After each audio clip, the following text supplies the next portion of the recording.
கர்நாடகாவில் கடந்த 2 மாதங்களில் 5 கர்ப்பிணிகள் உயிரிழப்புக்கு தரமற்ற மருந்துகளே காரணம் என அம்மாநில சுகாதாரத்துறை அமைச்சர் தினேஷ் குண்டுராவ் மத்திய அரசிற்கு கடிதம் எழுதியுள்ளார். மத்திய அரசு பரிந்துரைத்த 9 மருந்து தயாரிப்பு நிறுவனங்களில் இருந்து பெறப்பட்ட மருந்துகளை ஆய்வு செய்ததில் அவை தரமற்று இருப்பது கண்டறியப்பட்டதாக அவர் குறிப்பிட்டார். மேலும் பிற மாநிலங்களில் இருந்து மருந்துகளை பயன்படுத்த தடை விதிக்கவும், இதுகுறித்த தகவல்களை பகிர சிறப்பு தர கட்டுப்பாட்டு அமைப்பை உருவாக்க வேண்டும் எனவும் அவர் கடிதத்தில் வலியுறுத்தியுள்ளார்.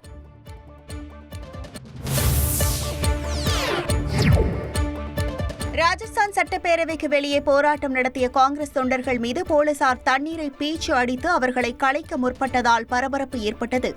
ராஜஸ்தான் பட்ஜெட் கூட்டத்தொடரில் முன்னாள் பிரதமர் இந்திரா காந்தி குறித்து அமைச்சர் அவனாஷ் கெஹ்லோட் சர்ச்சையாக பேசியதாக கூறி காங்கிரஸ் எம்எல்ஏக்கள் கடும் அமளியில் ஈடுபட்ட நிலையில் 6 எம்எல்ஏக்கள் சஸ்பெண்ட் செய்யப்பட்டனர்.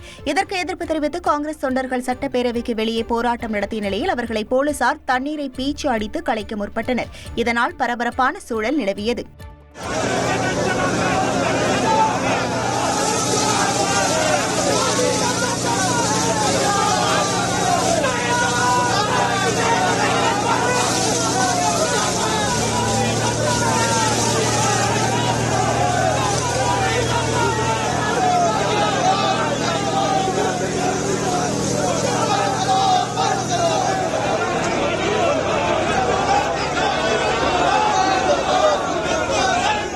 உங்கள் தந்தி ஒன் தொலைக்காட்சியில் கருடா தினமும் காலை 6 மணிக்கு காணத் தவறாதீர்கள்.